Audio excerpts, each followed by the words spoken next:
able to conduct all public participation to take place, and it will cure the issues that Senator Sifuna is raising, as Parliament will be aware of what the government is doing, and we are conducting the public participation for them. I just wanted to find out the concern that Senator Sifuna has brought to the committee is that there was a police station at Upper Hill. Now it has been degazetted, and there's going to be no police station in Upper Hill. And anybody who has issues has to be directed to Kilimani, or I think the IG has said Golf Course, Kenyatta Hospital, and all those places. Although Kenyatta Hospital is closed at Upper Hill. The only concern about and I'm sure even the investors who've invested in Upper Hill, most of them are financial institutions.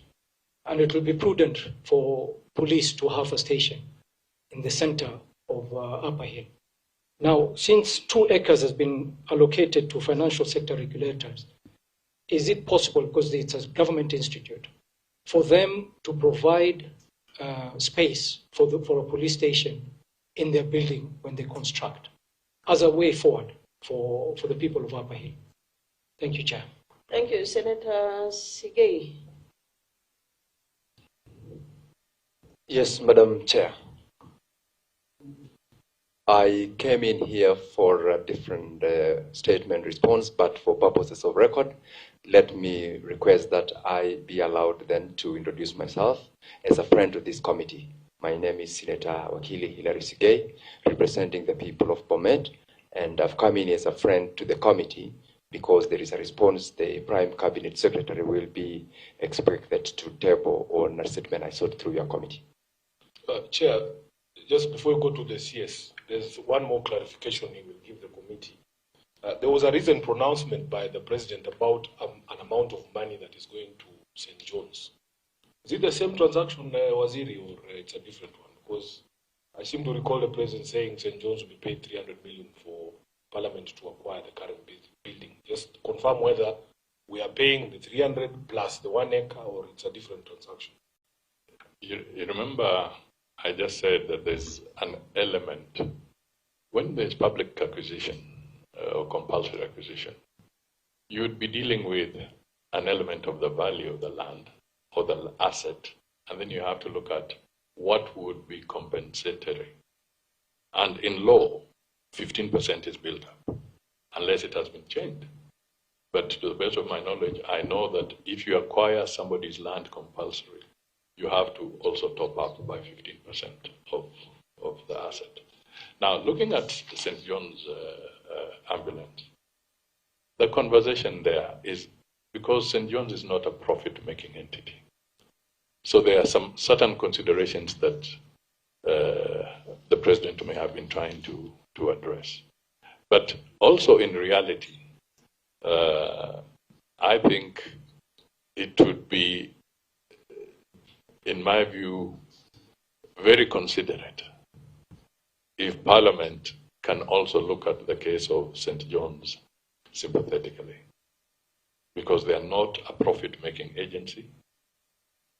They are not an income-generating organization, and they have ceded their asset to Parliament. They could have easily gone to court and demanded an arm and a leg, but they have looked at it differently because Parliament is also very critical for the well-being of this country. So I think it would be good to put that into consideration. As to what could be the alternatives, I would say it's a good proposition that the government should consider in terms of proposition, but I wonder how a customer in a bank would feel if you're walking in and there are people with guns in the corridors, assuming sharing a bank and a police station. I don't know whether that would be a very prudent thing to do. But they're not visible the way that you'd imagine. You have to also try and conceptualize the image you project in terms of a financial institution, and maybe in the corridors,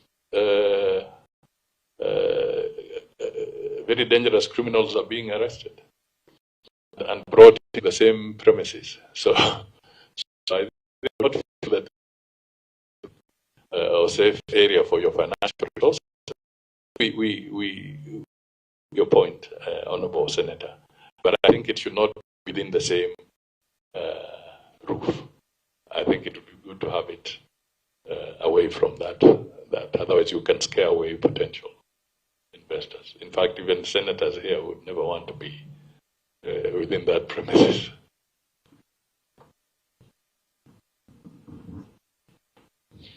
Okay.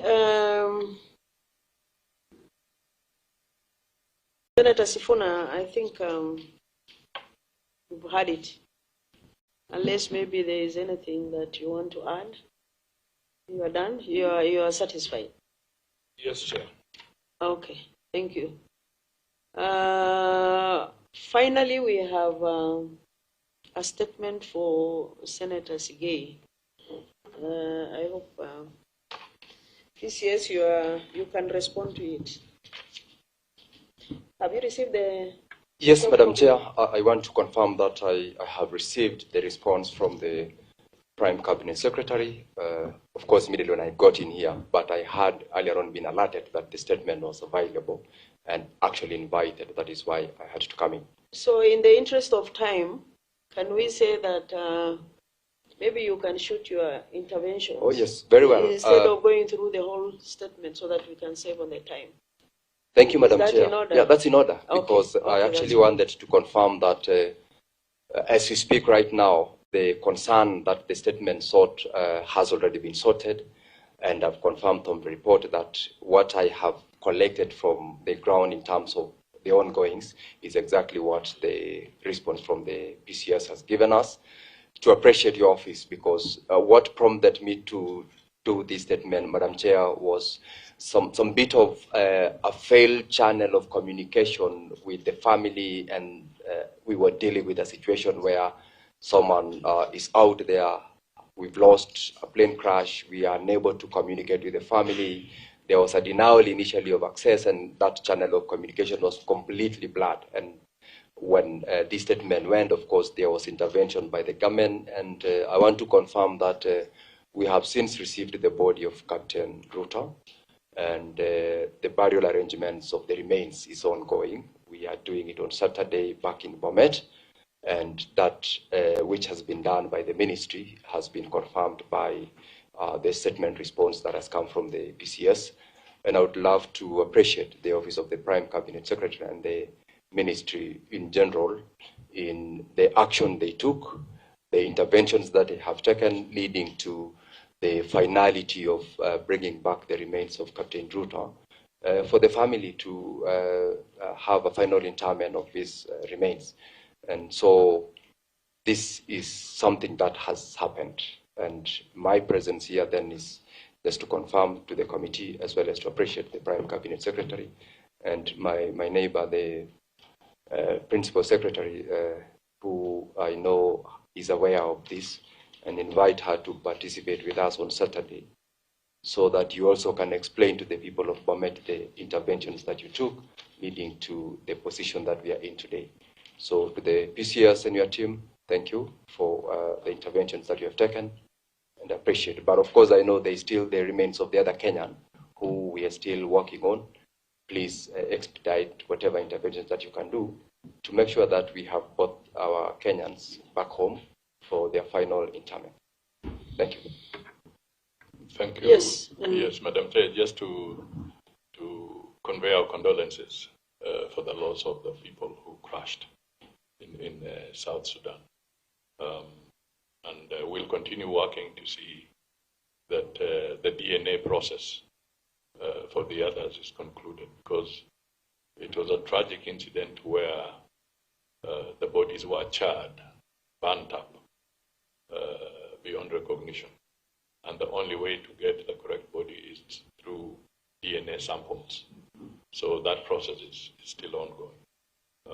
And also to appreciate the sentiments from the Honorable Senator, on behalf of the entire team. Thank you. Members, any issues that are pending, maybe before we conclude? PCS, I think we can have a final comment. Or if you have anything to say, I think members are satisfied with your response. Thank you. I think we are okay, and we've noted the issue around communication.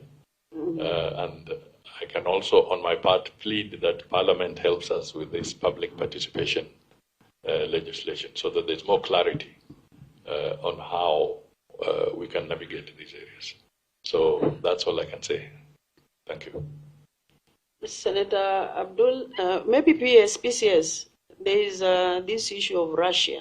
Still, many members are concerned in the House whether we have resolved the issues with finality, or maybe since you are in touch with the ground, you can tell us if things have been sorted out, because I think there is one more statement from Cherargei on the same, if I'm not wrong.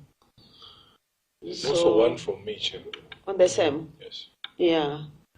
So it's good to conclude on that matter that the government is on top of things and no more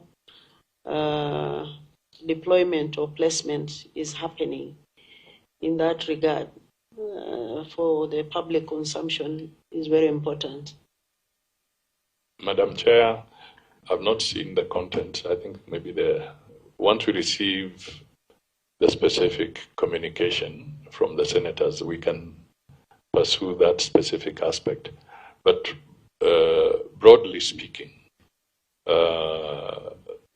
we are satisfied that there's no more recruitment or enlisting into that space going on. Over and above that, we are bringing to this House in a few days' time the treaties around mercenaries and so forth for ratification. We are signatories as Kenya from long ago, but we have never quite ratified those. So this will help in strengthening the legal framework that will help navigate and help Kenyans to move away from this kind of activities. And so far, our record shows now close to 50 Kenyans have been assisted to get back home from that war zone. But let me reserve the more specifics based on the questions that have not yet reached us. Okay, I think we are coming to an end.